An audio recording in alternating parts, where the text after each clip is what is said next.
Right now, crude oil prices are hitting historic highs. Iran has declared the Strait of Hormuz closed to hostile shipping. And across the world, millions of people are asking a question that sounds simple on the surface. Why doesn't the United States Navy just escort the tankers through? The logic seems bulletproof. Take a $2.5 billion Aegis destroyer. Park it next to a supertanker. That destroyer carries 96 missile cells, one of the most advanced radar systems ever built, and sensors capable of tracking ballistic warheads in the upper atmosphere. Problem solved. Tankers move. Oil flows. Crisis over. But that logic ignores something fundamental, not strategy, not politics, physics. Because the Strait of Hormuz is not open ocean.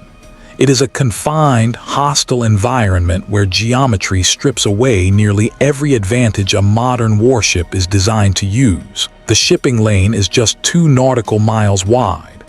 Inside that space moves a vessel weighing up to 300,000 tons, a supertanker carrying millions of barrels of crude oil.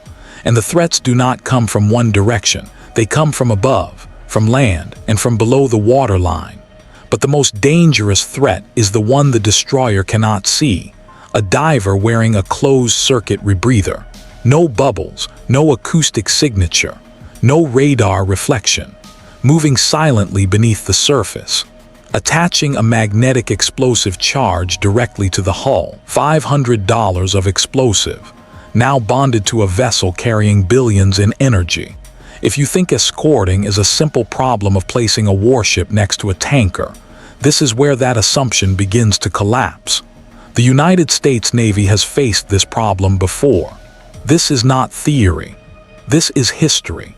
In 1987, during the Iran-Iraq War, the United States launched Operation Earnest Will. Kuwaiti oil tankers were reflagged under the American flag and escorted through the Persian Gulf by U.S. warships. The mission was straightforward: protect the tankers, ensure the flow of oil, and for a time it worked. Then on April 14, 1988, everything changed. The guided missile frigate USS Samuel B. Roberts was escorting a convoy. Its radar was active, its weapons were ready, its crew was scanning for threats from the air and surface. And then a mine detonated beneath the hull. The explosion tore a 15-foot hole through the ship, cracked the keel, flooded the engine room. 10 sailors were injured. The ship that was supposed to protect the convoy now had to be saved by the convoy. That moment rewrote the problem entirely, because it proved something critical. You do not solve the escort problem by adding more escorts. You solve it by removing the threat. To understand why escort fails, you have to understand what is actually being protected, because a supertanker is not just another ship. It is a floating structure operating at the limits of scale, mass, and inertia. A very large crude carrier, known as a VLCC, is roughly 1,000 feet long, wider than a football field, carrying up to 2 million barrels of crude oil. Fully loaded, it can displace close to 300,000 tons. That mass creates a problem that no escort can solve. A ship of that size cannot maneuver quickly. Its stopping distance is measured in nautical miles. Its turning radius stretches across thousands of feet. At a cruising speed of around 15 knots, it takes minutes just to begin a course correction, minutes that do not exist in a high-threat environment. Now place that vessel inside the Strait of Hormuz. At its narrowest point, the strait is 21 nautical miles wide, but ships do not have access to that entire space. Commercial traffic is confined to a shipping corridor just 6 nautical miles across, 2 nautical miles inbound, 2 nautical miles outbound, and a narrow buffer zone in between. That is the entire operating space. Inside that corridor, tankers move in single file, no room to evade, no space to maneuver, no flexibility once committed to the transit. Now consider the escort. An Arleigh Burke-class destroyer moves at more than 30 knots. It can maneuver rapidly, change direction quickly, respond to threats dynamically, but none of that matters because it is not protecting itself. It is protecting the tanker, and the tanker cannot do any of those things. This creates a fundamental limitation. The destroyer can engage threats, but it cannot physically shield the tanker. It cannot absorb a missile impact on its behalf. It cannot alter the tanker's speed or trajectory in real time. Its protection is indirect. And indirect protection depends on time. Time to detect a threat, time to classify it, time to engage it. But the geometry of the strait removes that time. Imagine escorting a fuel tanker truck through a narrow alley. You are driving an armored vehicle beside it. You can shoot at threats. You can respond. But you cannot block a bullet aimed at the tanker. You cannot make the tanker accelerate. You cannot make it turn faster. Your armor protects you. It does not protect what you are escorting. That is the reality of Hormuz. A supertanker is not a survivable platform. Its hull is commercial-grade steel, in some areas less than half an inch thick. It is not designed for combat. It is designed for efficiency. One successful hit, one missile, one mine, one detonation below the waterline is enough to disable or destroy it. And when that happens, the consequences are not contained, because that hull is not just a ship. It is a container holding millions of barrels of flammable crude. A single breach becomes a cascading event. Fire, environmental damage, global economic impact. So the problem is no longer theoretical. The destroyer is powerful. The tanker is not. And the geometry of the strait ensures that power cannot be applied fast enough. On paper, an Aegis destroyer should dominate this environment. Its radar systems are among the most advanced ever deployed at sea. Earlier ships used the N/SBY-1 radar, capable of detecting air targets at ranges exceeding 200 nautical miles. Newer Flight Roman 3 destroyers carry the N/SBY-6, an active electronically scanned array with even greater range, and the ability to track hundreds of targets simultaneously. In open ocean, this system creates a decisive advantage. Threats are detected early, tracked continuously, engaged long before they become dangerous. But that advantage depends on one assumption, that nothing blocks the radar. Radar, like light, travels in straight lines. It does not bend around obstacles. It does not curve over terrain. If something stands between the radar and the target, the signal stops. Behind that obstruction is a radar shadow, a volume of space where, from the perspective of the sensor, nothing exists. In open ocean, there are no obstructions. The radar sees everything. Inside the Strait of Hormuz, everything changes. The coastline is mountainous. Steep rock faces rise directly from the water. Islands like Keshem sit just a few nautical miles from the shipping lanes. These landforms carve shadows into the radar's coverage, blind zones where threats can exist undetected. And inside those shadows, missile systems are positioned, mobile launchers hidden in tunnels, emerging only long enough to fire, then disappearing again. Now consider the timing. An anti-ship ballistic missile, launched from just 5 nautical miles away, travels at speeds exceeding Mach 3.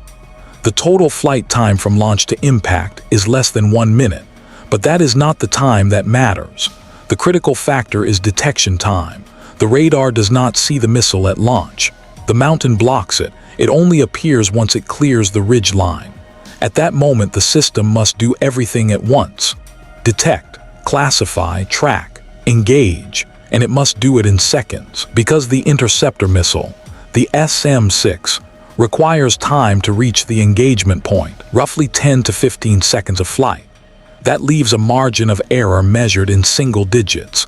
One delay in classification, one moment of confusion caused by radar clutter, reflections from terrain, waves, and nearby vessels, and the engagement window closes. Now add a second threat, a sea-skimming cruise missile, flying low over the water, using the surface itself to mask its approach. In open ocean, detection range might be 15 to 20 nautical miles. Inside the strait, that range collapses, 5 to 7 nautical miles.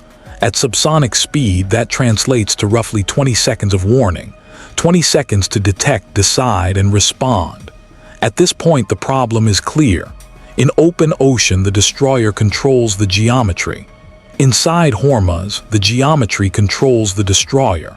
At this point, every sensor on the destroyer is focused outward, toward the sky, toward the horizon, toward incoming threats it was designed to defeat. But the most dangerous threat is already in the water. It does not appear on radar. It does not emit a signal. It does not announce itself. It is already attached to the hull, a diver moving silently beneath the surface wearing a closed-circuit rebreather. No bubbles, no acoustic signature, carried by the natural current of the strait. The destroyer cannot see him because it was never designed to look for him. This is the asymmetry that defines the problem. Not expensive versus cheap, but something versus nothing. The weapon itself is simple, a limpet mine, a shaped explosive charge fitted with powerful magnets. It is placed directly against the steel hull below the waterline. The magnets hold it in place. A timer begins. The diver leaves. What happens next is not just an explosion. It is physics. Water is nearly incompressible. When an explosive detonates underwater, the energy does not dissipate outward the way it does in air. Instead, it is forced into the nearest surface. In this case, the hull. The shockwave transfers almost entirely into the steel plating. Focused, concentrated, and then comes the second effect. The gas bubble created by the explosion expands, then collapses, then expands again, each cycle hammering the hull repeatedly. If that collapse occurs near the surface, it creates a focused jet of water, a high-speed spike capable of punching through internal structures. This is why a relatively small explosive charge can cause catastrophic damage below the waterline. A tanker's hull, designed for efficiency, not combat, has no defense against this. The destroyer carries advanced sonar systems, but they are not designed for this threat. They are optimized to detect submarines, large objects, moving at speed, producing noise. A diver using a rebreather produces none of those signatures. There are systems designed to detect swimmers, but they are fixed installations, mounted in harbors, protecting stationary ships. A destroyer in motion does not carry them. So while the radar scans the sky and the sonar listens for submarines, the most dangerous threat remains invisible. Now combine everything. A supertanker that cannot maneuver, moving through a corridor just 2 nautical miles wide, surrounded by terrain that blocks radar, reducing detection time to seconds, facing missiles from above, hidden launchers from land, and undetectable threats from below, each one individually survivable, together overwhelming. The destroyer does not fail because it is weak. It fails because the environment removes its advantages. Time is compressed, space is restricted, sensors are degraded, and in that environment, even the most advanced warship in the world becomes reactive, instead of dominant. This is why the United States Navy does not rely on escorting tankers through the Strait of Hormuz, because Escort assumes control. And in this environment, control does not exist. The lesson was learned in 1988, when a ship designed to protect a convoy was nearly destroyed by a mine. And it remains true today. You do not solve the problem by adding more ships. You solve it by removing the threats that make transit dangerous in the first place. Because in Hormuz, the physics of the environment decide the outcome before the first shot is fired. So what do you think? Is naval power really about having the most advanced ships, or about understanding where those ships stop being effective? And in a battlefield like Hormuz, is Escort ever truly possible? Or is it an illusion created by looking at the problem from the wrong perspective? Let me know your thoughts in the comments. And if you want more deep, cinematic breakdowns like this, make sure to subscribe and stay tuned for the next episode.